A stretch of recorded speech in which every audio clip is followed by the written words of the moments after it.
16 वर्ष की अवस्था के पहले संकट सोमवार का 16 सोमवार का प्रसाद हाथ की हथेली में आ गया और उसको आपने भूल से भी खा लिया।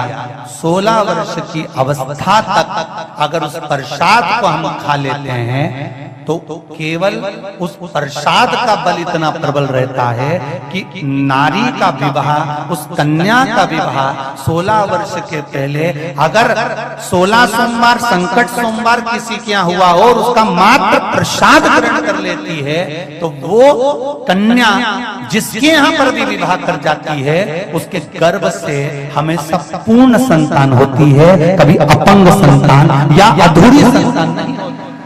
यहां तक स्कंद पुराण कहती है। 16 वर्ष के बाद 40 वर्ष के भीतर अगर संकट सोमवार 16 सोमवार के प्रसाद हथेली में आया, हाथ की अंजलि में आया और उसको ग्रहण करा गया है तो यह निश्चित है कि मृत्यु के समय पर उस जीवात्मा को कोई लेकर नहीं जाता, स्वयं शंकर के गण ही अपने कैलाश धाम तक लेकर। स्कंद पुराण का संकट सोमवार 16 सोमवार के व्रत की कथा वर्णन कर रही है।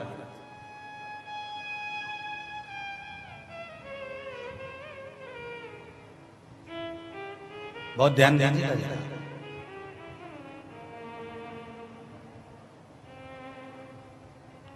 और सुन लो, 40 वर्ष से लेकर 72 वर्ष के भीतर कभी कहीं 16 सोमवार, आज के जमाने में तो 16 सोमवार का उद्यापन होता है, तो 16 सोमवार के उद्यापन में खूब पूड़ी सब्जी भजिया पकोड़ा सब बनता है, थाली में सब कुछ दे दिया जाता है, थाली में ही संकट सोमवार 16 सोमवार का प्रसाद रख दिया जाता है। और ये प्रसाद का अपमान है।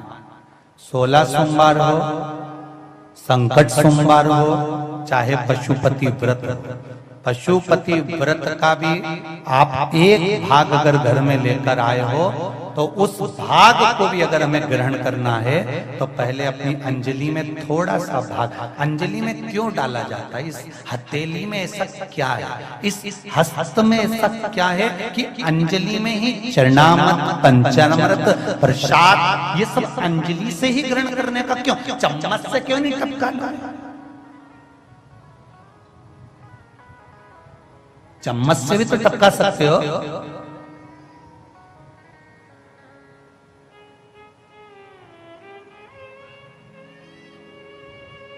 पंडित जी के पास जाके बैठोगे तो पंडित जी कहेंगे जाओ हाथ आगे करो, चलो प्रसाद। आप अपने बच्चों को सिखाते छोटे छोटे, चलो गुरु जी से प्रसाद लो, बच्चा तुरंत दोनों हाथ कर लेता। अंजलि का ही महत्व क्यों कहा गया, इसको अंजलि और अंजलि का ही महत्व क्यों कहा गया, किस लिए? डायरेक्ट पंडित जी के पास जाओ और पंडित जी के पास जाकर क्यों हम हाथ में नहीं लेंगे, तुम तो मुंडा में दो, और नहीं तुम तो मुंडा पाड़ी दो, पंडित जी में 2 बूंद तुम्हारे को चरणामृत की न पंचामृत की टपकाई दे। नहीं, क्यों कहा? पशुपति व्रत भी करो, उसका भी प्रसाद थोड़ा सा हाथ की हथेली में अंजलि में रखकर फिर पाओ। क्यों? क्योंकि इस अंजलि के भीतर संपूर्ण ब्रह्मांड के देवी देवता का एक आनंद सुख छुपा होता है। जब हम प्रसाद ग्रहण करते हैं तब उस समय पर हमारे सूर्य चंद्र सारे ग्रह अनुकूल होकर उस प्रसाद के रूप में हमारे भीतर उतर कर परमात्मा की साक्षीकरण कराकर हमारे मनोरथ को पूर्ण कर देता है। साक्षीकरण कराकर मनोरथ को पूर्ण।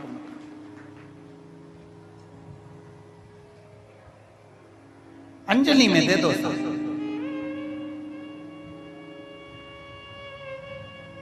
संकट सोमवार 16 सोमवार का उद्यापन करने वालों से निवेदन है हाथ जोड़कर, आप कभी भी संकट सोमवार का उद्यापन करो चाहे 16 सोमवार का उद्यापन करो, एक बात याद रखना, जो तुमने चूरमा का प्रसाद बनाया है वो चूरमा का प्रसाद थाली में नहीं रखना है, उनको कहना अंजलि में लीजिए, हाथ की हथेली में लीजिए, थोड़ा सा भी भाग हाथ की हथेली में जाएगा, प्रसाद इकट्ठा होगा, आप उसको पाएंगे। और संपूर्ण भोजन करने के पहले प्रसाद ग्रहण करा जाता है। पशुपति व्रत किस किसने करा है? पशुपति व्रत सभी ने करें, दर लोग पशुपति व्रत का नियम है कि भोजन ग्रहण करने के पहले पशुपति व्रत का प्रसाद ग्रहण करा जाता है। उसी तरह संकट सोमवार 16 सोमवार का व्रत का प्रसाद, उद्यापन का प्रसाद भी सबसे पहले प्रसाद मुख में जाना चाहिए, उसके बाद में पूड़ी भजिया पकौड़ा जो भी बनाए ये उसके बाद जाना चाहिए। पर अपन तो कह देते हैं तुम चालू तो करो, मैं प्रसाद लेके आई, तुम चालू करो, और फिर प्रसाद आता है, फिर उसको दिया जाता है। ये श्रेष्ठ है।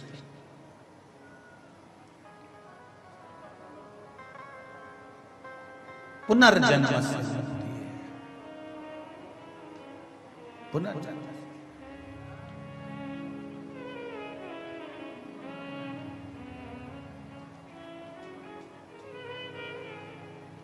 बड़ी दूर से आई हूँ भोले, यह दासी पड़ी चरण तेरे।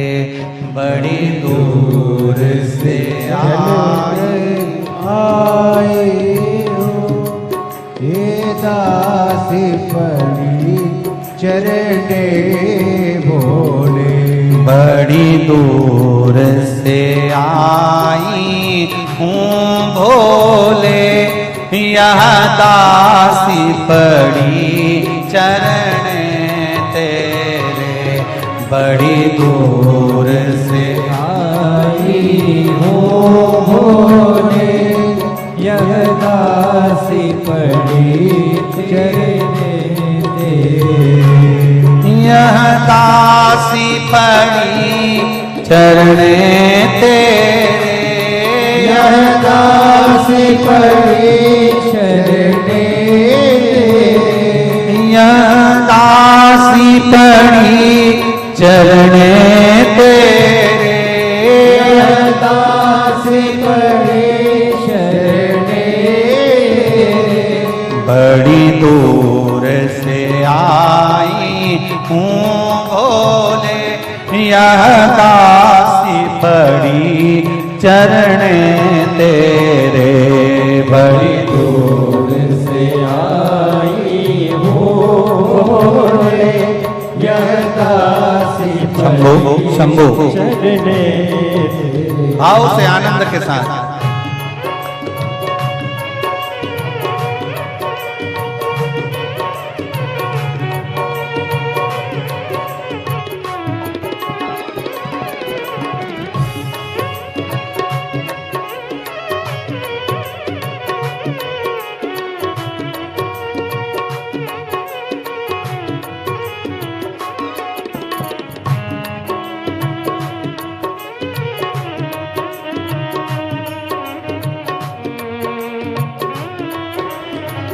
बड़े भाव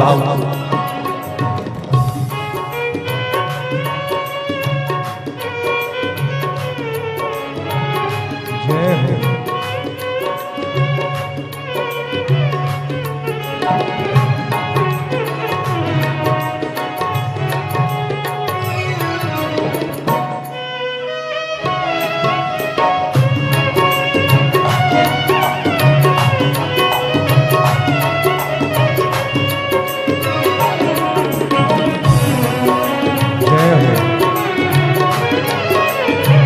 भाव से आनंद के साथ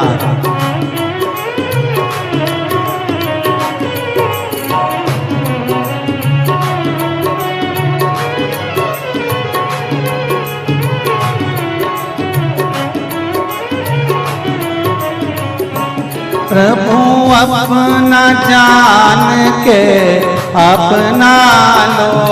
प्रभु अपना जान के अपना लो।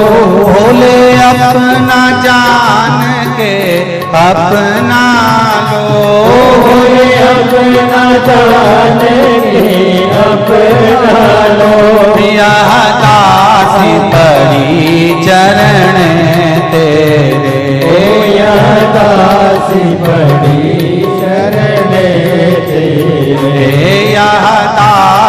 पड़ी चरण तेरे, दासी पड़ी चरण तेरे।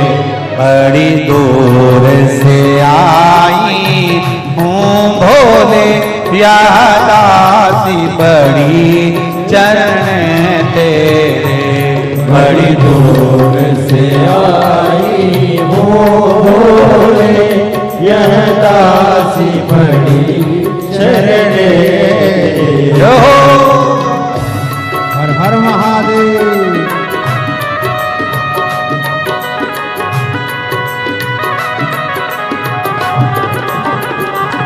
जय हो बोले।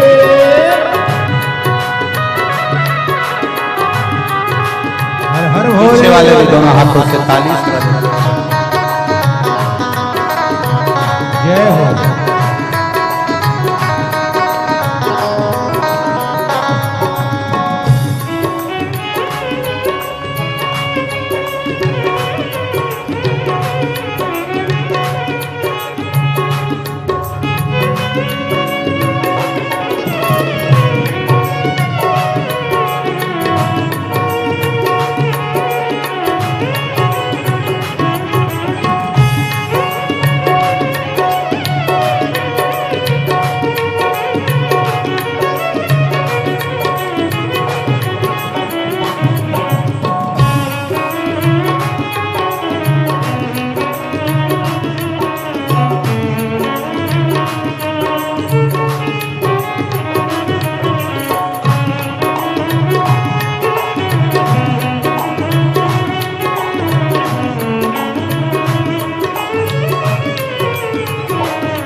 जय हो।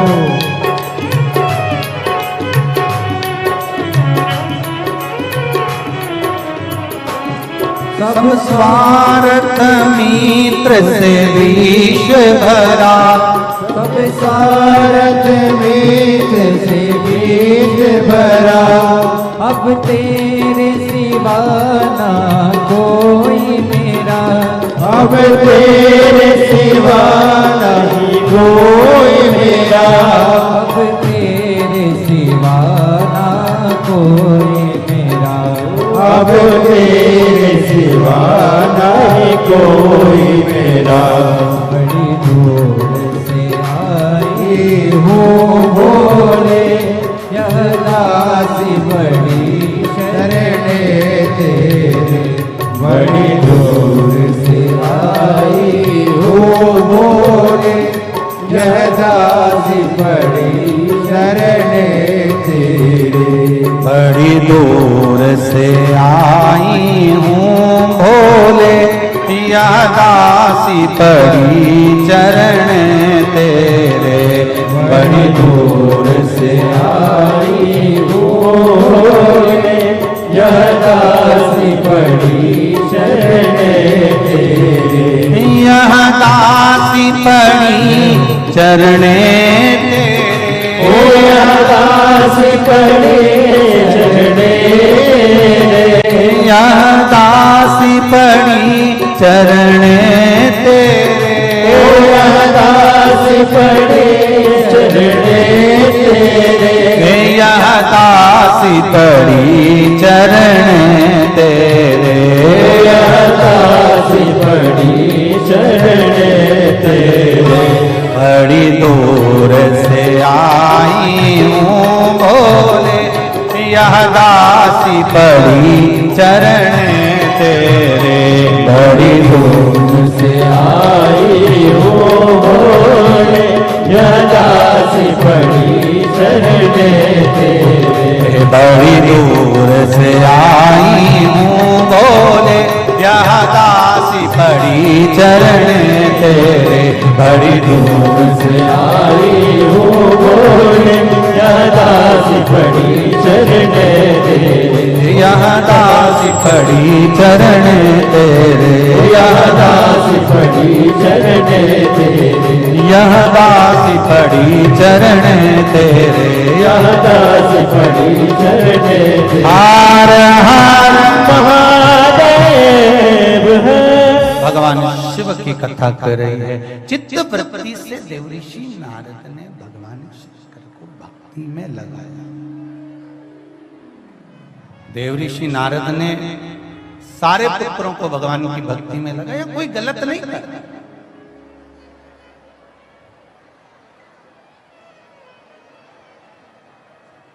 यदि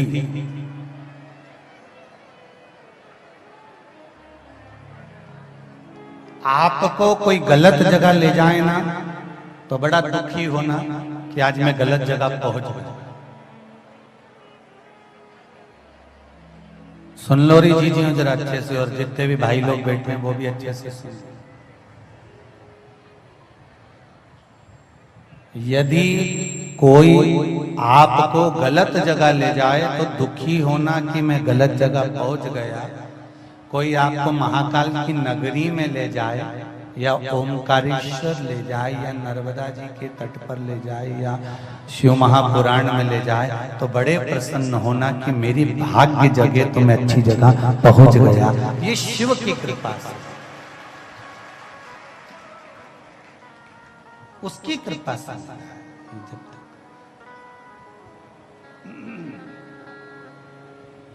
जब तक वो कृपा नहीं करता तब तक नहीं मिलता है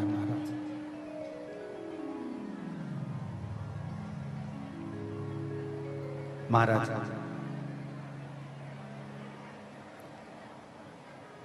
ब्रह्मा जी ने श्राप दिया देवऋषि नारद को, तुम्हें विषयों में पढ़ना पड़ेगा। और देवऋषि नारद विषयों में पढ़ना प्रारंभ हो गए। चित्ररथ गंधर्व की 50 पुत्रियों के साथ में देवऋषि नारद रहे।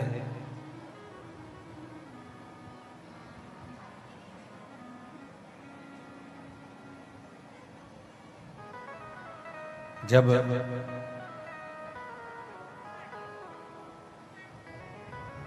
एक बार देवऋषि नारद जिस समय पर उनको श्राप लगा था, उपग्रहण उनका नाम पड़ गया था। रंभा का नृत्य देख रहे थे, एक अप्सरा का नृत्य देख रहे थे।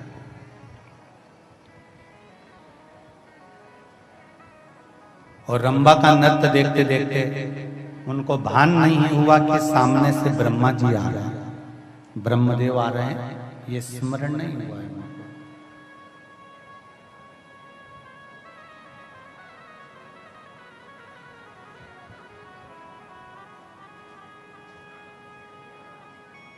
देवऋषि नारद तो अपनी मस्ती में मस्त थे।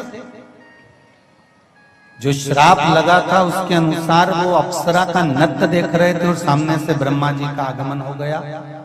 ब्रह्मदेव का जब आगमन हुआ तो देवऋषि नारद को देखा तो ब्रह्मा जी और क्रोधित हो गए और क्रोध में आकर श्राप दे दिया, तुम मृत्यु लोक में जन्म लोगे, एक दासी के घर में जन्म लोगे, एक शूद्र के घर में तुम्हारा जन्म होगा, दासी के यहां तुम पैदा हो।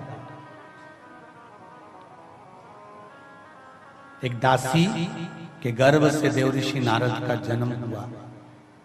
जन्म होने के बाद माँ कुछ लकड़ियां लेने, कुछ संविदा लेने गई थी, माता के प्राण छूट गए, देवऋषि नारद अकेले पड़ गए। तब संत ऋषियों के यहाँ रहकर उनकी सेवा करने लगे, चाकरी करने लगे। सेवा करते करते करते करते करते समय बीत गया, फिर प्राण छूटे, फिर सेवा में लगे। ना जाने कितने कितने कितने कितना जीवन निकल गया। तब जाकर एक बार देवऋषि नारद जो तप साधना में डूबे फिर उठे नहीं, तब भगवान ने आशीर्वाद दिया और नारद को केवल नारद नहीं देवऋषि नारद बना दिया। वो सहज नहीं है,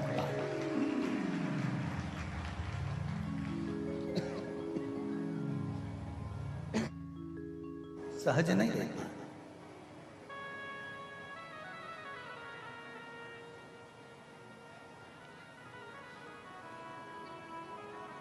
कुछ बदल रहे हैं।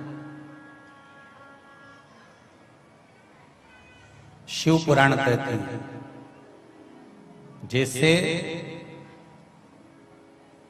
ब्रह्मा जी के ऊपर भार था सृष्टि की रचना का,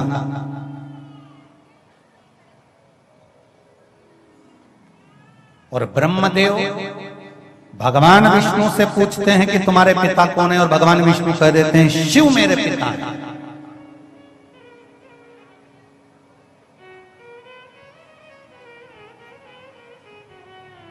शंकर मेरे पिता।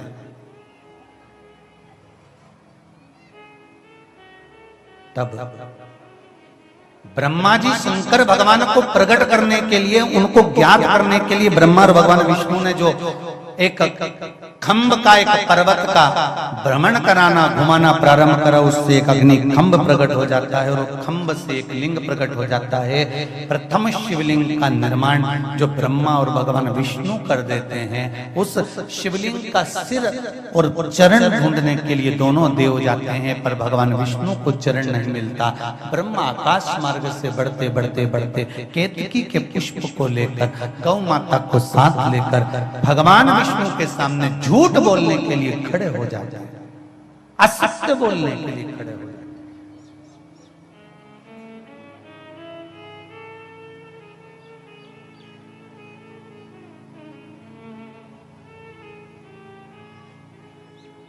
झूठ पर झूठ ब्रह्मा जी ने बोला, भगवान विष्णु ने केवल एक सत्य बोला था कि मुझे चरण नहीं मिले, और एक सत्य बोलने के बाद भगवान विष्णु को फिर दूसरी बार सत्य बोलने की भी जरूरत नहीं पड़ी और झूठ भी बोलने की जरूरत नहीं पड़ी।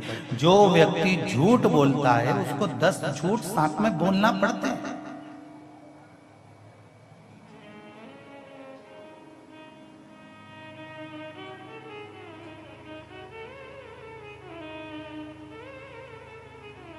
पर जो सत्य बोल देता फिर उसको कुछ बोलने की जरूरत नहीं होती, फिर वो मौन रहता है, क्योंकि झूठ बोलने वाले को प्रूफ देना पड़ते हैं, सत्य बोलने वाले को प्रूफ नहीं देना पड़ता। इसीलिए शायद मरने के बाद किसी को लेकर जाते हैं तो क्या चिल्लाते हैं, जम के बोलो जरा, अच्छे से बोलो जरा, प्रेम से बोलो, राम नाम सत्य है।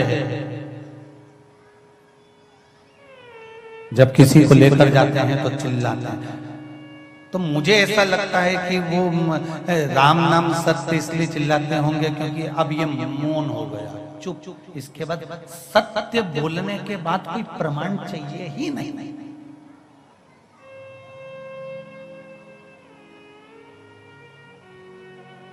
जिसने सत्य को जान लिया वो मौन हो गया, चुप हो गया, और जो सत्य को नहीं जान पाया अभी भी असत्य में डूबा हुआ है, झूठ में डूबा हुआ है, प्रपंच में डूबा हुआ है, वो साथ चल रहा है। एक सेठ जी को नींद नहीं आ रही थी,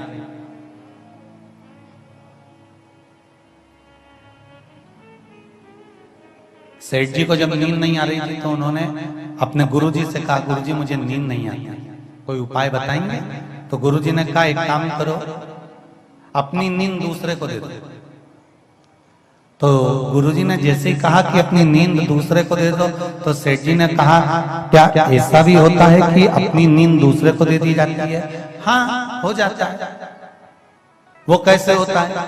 तो कहा, जिस समय तुम सो रहे हो, सोने की सैया पर, आप विश्राम की सैया पर पहुंचे हैं, और कोई भगवान का अगर भजन गा रहा है, स्मरण कर रहा है, तो उस भजन में अपनी चित्त वृत्ति को, मतलब अपनी निंद्रा को उसको दे दीजिए। जब अपनी चित्त वृत्ति उस भजन में लगा लोगे तो नींद आराम से आ जाएगी। कई लोग कहते हैं सुंदरकांड में बैठो तो नींद आती है, कथा में बैठो तो नींद आती है, और कहीं शादी में डिस्को बज रहा हो तो नींद नहीं आती, वो नींद चली जाती है। तो यहाँ शिव पुराण भी तो कर रही है कि अगर नींद ना आए तो नींद को दे दो किसी को। जैसे वृंदावन की एक गली में एक गोपी डलिया लेकर खड़ी है और आवाज लगा लगा कर कह रही है, नींद ले लो, नींद ले लो, नींद ले लो, नींद ले लो, बार बार आवाज लगाया जा रहा है। दूसरी गोपी निकल कर जा रही है। उसने कहा, नींद बेच रही हो, बड़ा गजब का काम कर रही हो तुम। नींद? हाँ।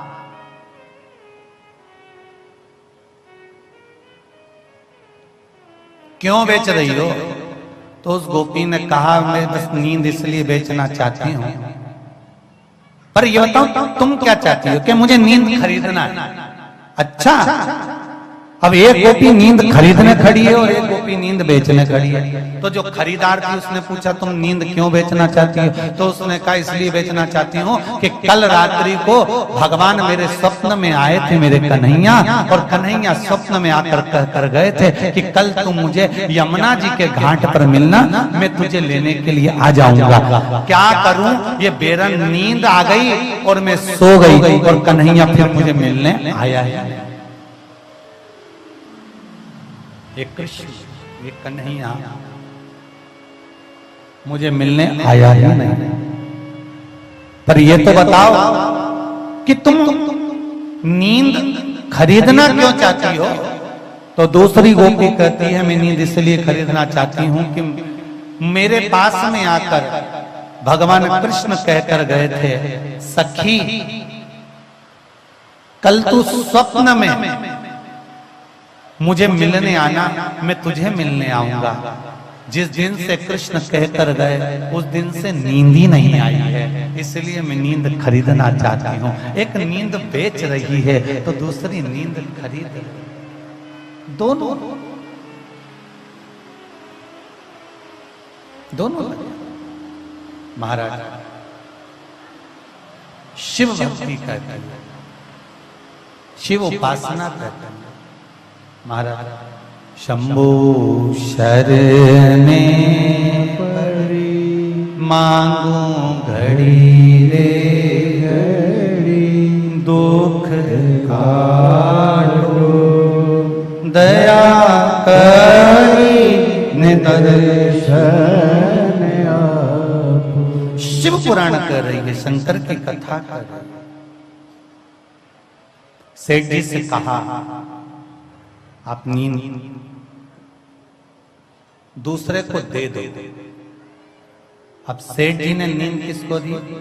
एक व्यक्ति बहुत दूर खड़े होकर भजन गा रहा था। सेठ जी का ध्यान उस भजन में चले गया और भजन में सेठ जी का ध्यान गया तो सेठ जी को नींद आ गई। दूसरे दिन उन्होंने अपने द्वारपाल को बुलाया और बुलाकर कहा कि कौन आया था ये जो अच्छा भजन गा रहा था? जो भजन गा रहा था वो एक मोची था। मोची? हाँ, उसको बुलाओ जरा। सेठ जी ने उसको बुलाया, एक सोने की मुद्रा उसको दे दी। सोने की मुद्रा देकर कहा, बड़ा सुंदर भजन गा रहे थे, अब तुम रात्रि के समय पर आकर भजन गाना, ये सोने की मुद्रा ले जाओ। वो व्यक्ति सोने की मुद्रा लेकर गया और लेकर जाने के बाद 4 दिन तक नहीं आया। सेठ जी ने उसको ढूंढवाया और सेठ जी ने ढूंढवा कर उसको बुलाकर पूछा, भैया तू 4 दिन से गया कहाँ था? तो वो मोची कहने लगा, जिस दिन से सोने की मुद्रा मिली आज तक मैंने सोने की मुद्रा देखी नहीं थी। आज तक मैंने सोने की मुद्रा देखी तक नहीं थी और पहली बार सोने की मुद्रा देखने को मिली है तो मेरी रातों की नींद ही चली गई है। जब से मिली, जब से मेरी रातों की नींद चली। शिव महापुराण की कथा था, भगवान शंकर की पावन कथा कर महाराज। जब वो कहते हैं ना, कमाओ उतना जितना खर्च कर सको और खाओ उतना जितना पचा सको। जब बढ़ता है तो नींद चली जाती। जब बढ़ता है तो नींद गई, निंद्रा चली गई। शिव पुराण कह रहे देव ऋषि नारद को दुख है, और वो दुख साधारण नहीं है। तब साधना करते करते करते करते करते करते देव ऋषि नारद भगवान की अविरल भक्ति देव ऋषि का पद प्राप्त कर लेते हैं। समय आता है, शिव महापुराण की कथा कहती है, देव ऋषि नारद एक बार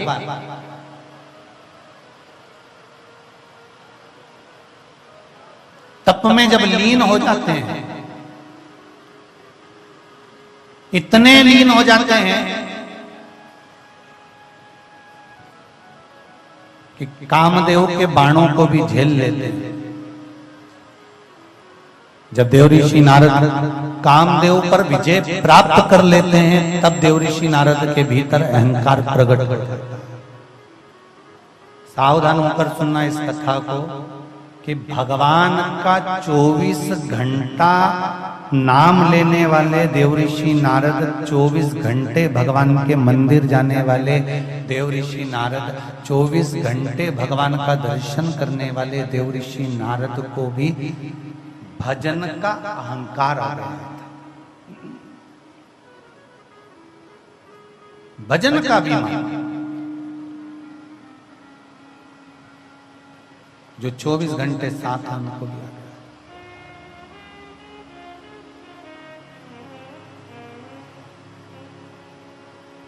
एक लोटा पानी लेकर जब शिव जी के मंदिर में जाओ, भगवान का भजन करने के लिए जब जाओ,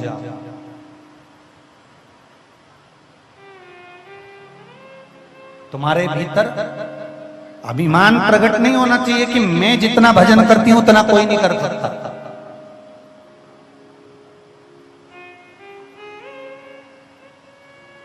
जितना जितना आप भगवान की भक्ति में डूबते चले जाओ, उतना उतना भीतर नम्रता को प्रकट करते चले जाओ। नम्रता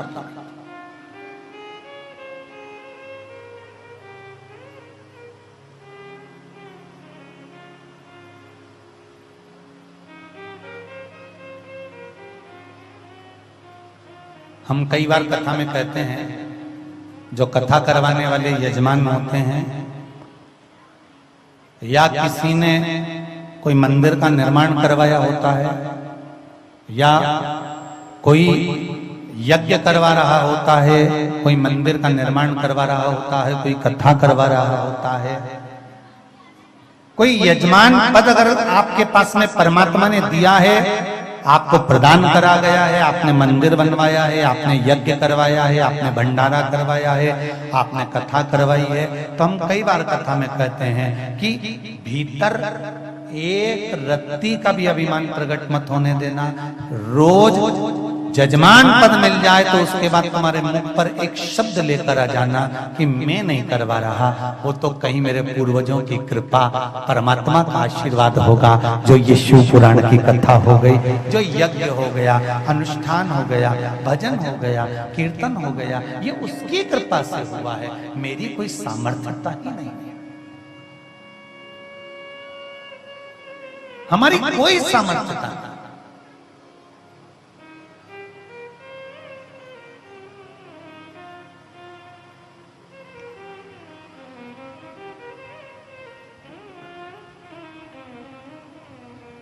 मुट्ठी बांधे आया जग में, हाथ पसारे जाएगा, क्या तू लेकर आया जग में, क्या तू लेकर जाएगा। हमारी सामर्थ्यता नहीं कि हम कुछ करवा सकते,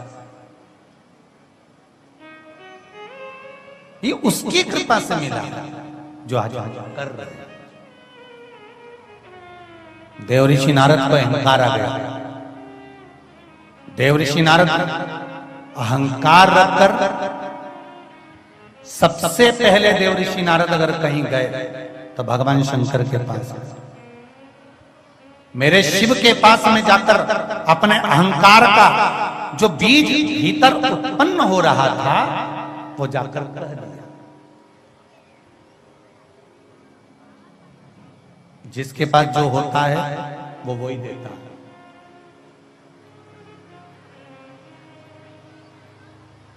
तुम्हारे यहां पर अगर कोई चुगली करने आए, बुराई करने आए, निंदा करने आए, तो आपको एक काम करना चाहिए, सबसे पहले उससे कह देना, भैया देख सुन ले मेरी बात,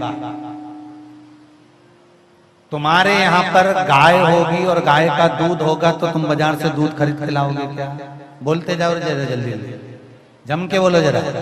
नहीं, तुम्हारे यहाँ पर पीछे बगीचा है, उसमें गिलकी लग रही है तो तुम गिलकी बाजार से खरीदोगे, भिंडी लग रही है तो भिंडी बाजार से खरीदोगे, कद्दू लग रहा है तो कद्दू बाजार से खरीदोगे? नहीं, तुम्हारे यहाँ हरी हरी सब्जी है, हरा धना है, हरी मिर्ची है, बगीचे में लग रही है, खुद के बगीचे में लग रही है, तो तुम बाजार से नहीं खरीदोगे। कितनी भी अच्छी ठेले पर बिक रही होगी, कितनी भी अच्छी कोई बेच रहा होगा, कोई ने रोक कर भी कह दिया काकी जी गिलकी ले जाओ, काकी जी भिंडी ले जाओ, नहीं तुम तो आधा लीटर ये दही ले जाओ, नहीं दूध ले, नहीं साहब हमारे यहाँ तो है, हमारे यहाँ तो भरा, हमारे तो बगीचे में लगा, हमारे यहाँ तो चार गाय, हमारे यहाँ तो खूब दूध हो गए, हम नहीं ले जा सकते, हमारे यहाँ तो खूब भरा पड़ा। उसी तरह जब कोई निंदा करने आए, कोई बुराई करने आए, तो आपको कह देना चाहिए, देखो साहब बुराई तो करना मत ही, क्योंकि हम में भी इतनी बुराई भरी पड़ी, हमारे बगीचे में ही इतनी बुराई है कि हम क्या किससे लें, हम किससे लें ये बुराई?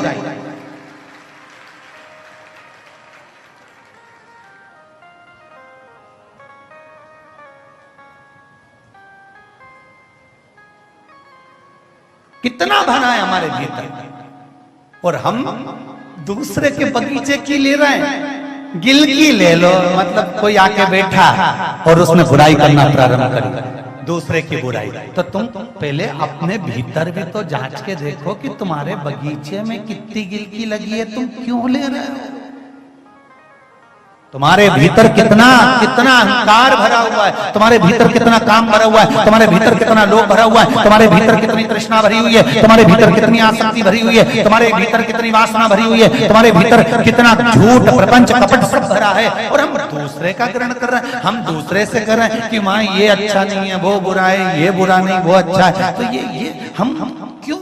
हमारे भीतर हमें नहीं चाहिए। अगर देना है तो कुछ अच्छा चाहिए। एक पत्र में लिखा है, बड़ा सुंदर, देखिए बहुत सुंदर पत्र है, पीछे पत्रिका है, आगे पत्र है।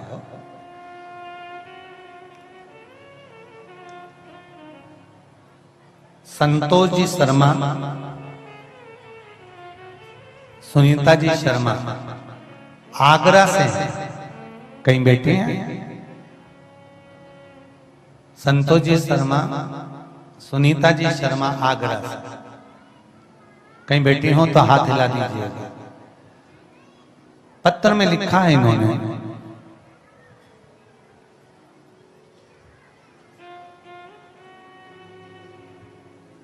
गुरुदेव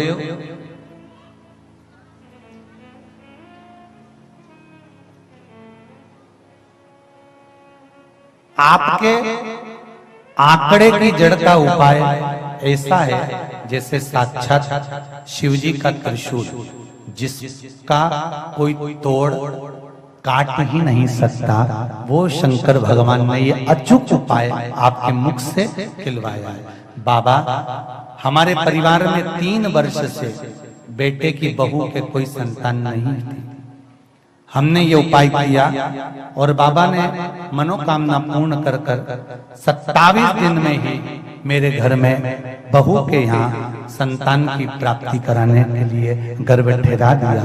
ये शिव की कृपा।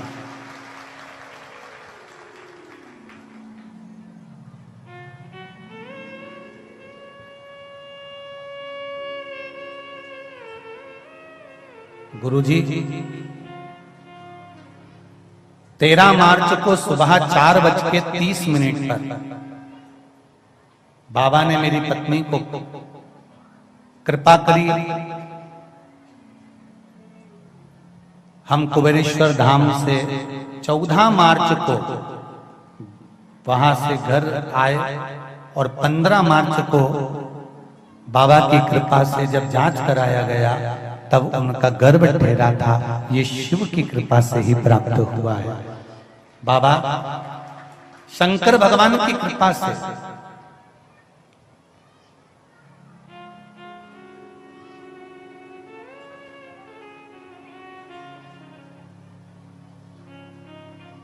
मेरे शरीर में कष्ट था।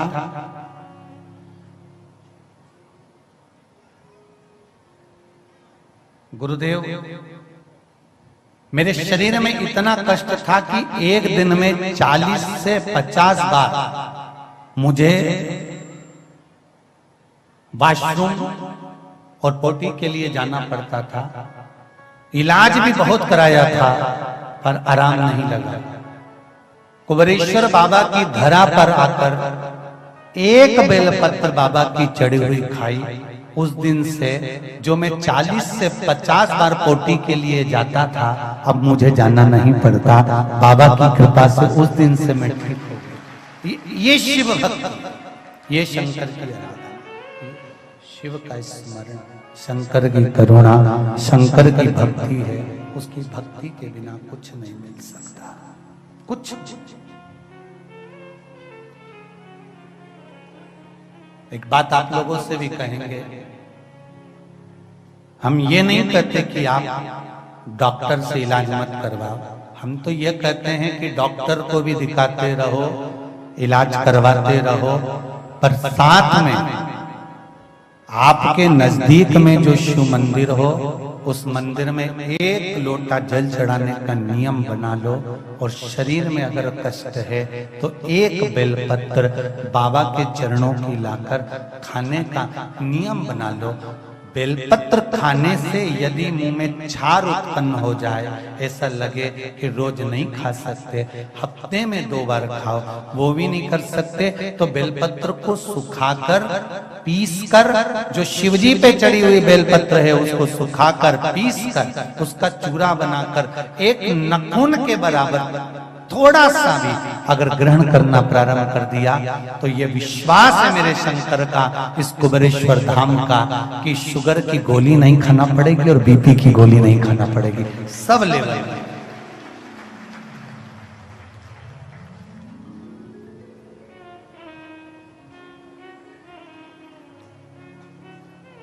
अब शिव भक्ति करो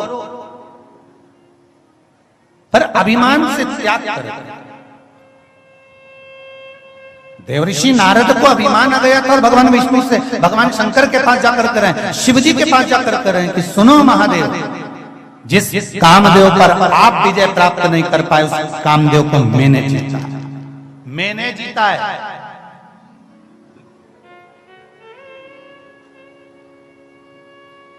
शंकर भगवान बड़े प्रसन्न हुए, गले से रुद्राक्ष की माला निकाली, शिव जी ने नारद जी को पहना दी। नारद, आप अगर कामदेव को जीते हो तो ये तो आप पर भगवान की कृपा हुई है, मैं कामदेव को नहीं जीत पाया। शंकर जी अपने मन की दशा क्या समझाएं? व्यक्ति सब जगह पर जीत सकता है पर व्यक्ति अपने परिवार से कभी नहीं जीत सकता है, याद रखना। अपने परिवार से नहीं, और परिवार से हमको जीतना भी नहीं। किससे जीतो? अपने भाई से, बंधु से, रिश्तेदारों से, माता पिता से, हमें जीतना भी नहीं।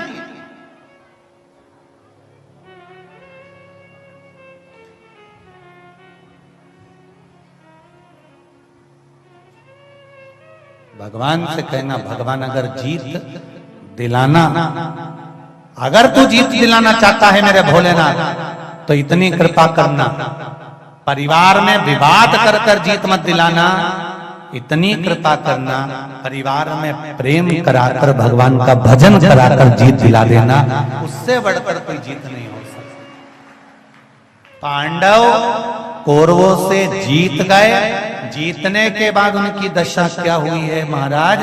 हस्तिनापुर के राजा बनकर बैठ गए, सारी सत्ता इकट्ठी हो गई, वैभव आ गया, धन आ गया, दौलत आ गई, संपदा आ गई, राजा बन गए। पर कोई पांडवों से जाकर पूछे तो सही कि तुम्हारे पास में इतनी सत्ता इकट्ठी हो गई थी, उसके बाद भी तुम दरबदर फिरते रहे, फिरने के बाद भी तुम बैकुंठ में नहीं गए हो, नरक में पड़े रहे। और नरक में जाने के बाद में भी जब धर्मराज युधिष्ठिर उस नरक में पहुंचे हैं और उस नरक में जाकर धर्मराज युधिष्ठिर के शरीर की तरंग जब मिली है, तब जाकर ये पांडव बैकुंठ की ओर गए हैं। कोई साधारण है क्या? फिर कह रहा हूं, बड़े ध्यान से सुनो। शरीर की तासीर है, कांटा चुभ जाए तो शरीर बाहर निकाल देता है, उसी तरह भजन की, तीर्थ की और यह कुबेरेश्वर बाबा की धरा की तासीर है कि पाप बाहर निकाल देता है, रोग बाहर निकाल देता है, समस्या बाहर निकाल देता है, सारी समस्या का हल। जम के बोलो जरा, एक लोटा जल सारी समस्या का।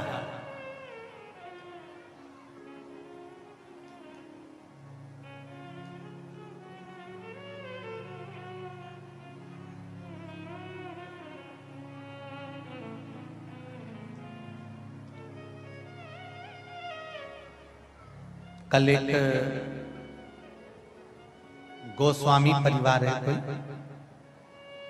मथुरा से, उनके यहाँ का कोई फोन था तो कह रहे थे हमारी अम्मा माताजी बात करना चाहते हैं। अगर गोस्वामी परिवार से सुन रहे हो तो ध्यान दें। आशीष जी ने कहा क्या बात करना है? कहा हमारी माताजी गुरुजी को धन्यवाद देना चाहते हैं। क्या धन्यवाद देना है? गुरुजी तो फोन पे बात करते थे। धन्यवाद ये देना है कि हमारी माताजी का कोई काम अटका हुआ था, वो मंदिर तो नहीं जा सकी, पर घर में से लोटा भरकर, उनका शरीर बड़ा हेल्थी है तो कुर्सी से भी नहीं उठती हैं, उनकी बहू से वो लोटा भर के पानी बुलवाती थी। हमारे नजदीक में शंकर जी का मंदिर है, उधर मुंह करके बैठ जाती थी और वो लोटा भर के शिखर देख के ही चढ़ा देती थी कि देव अधिदेव महादेव मैंने तुम पे ही चढ़ाया है, तुम पे ही चढ़ाया है। जरा समझिएगा एक लोटे जल का महत्व क्या है। एक बिंदु शिव है और एक लोटा जल जब समर्पित किया गया, हमने पहले भी कथा में कहा शंकर जी के मंदिर में जब आप जल चढ़ाएं, कभी आपके मन में होना चाहिए मैंने रामेश्वर को जल चढ़ाया, कभी सोमेश्वर को जल चढ़ाया, कभी मल्लिकार्जुन को चढ़ाया, कभी विश्वनाथ को चढ़ाया।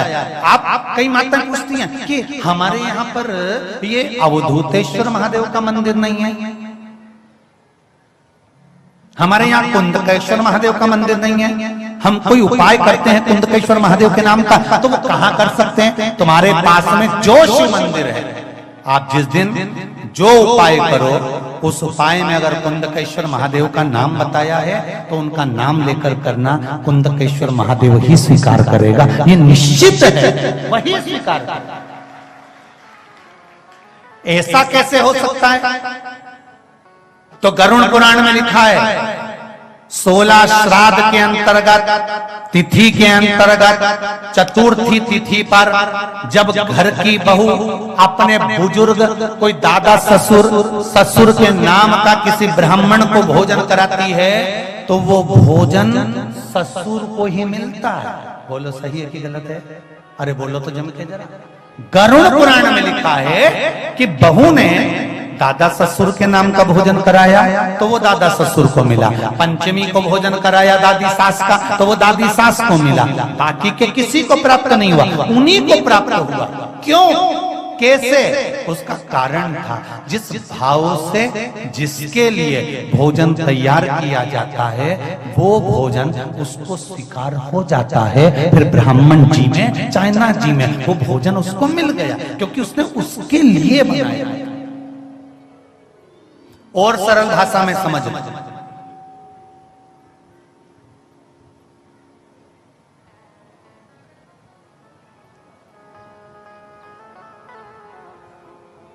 जिसको खाने की रुचि रहती है ना, जिसको खाने की रुचि रहती है, उसको बनाने की भी रुचि बहुत रहती है।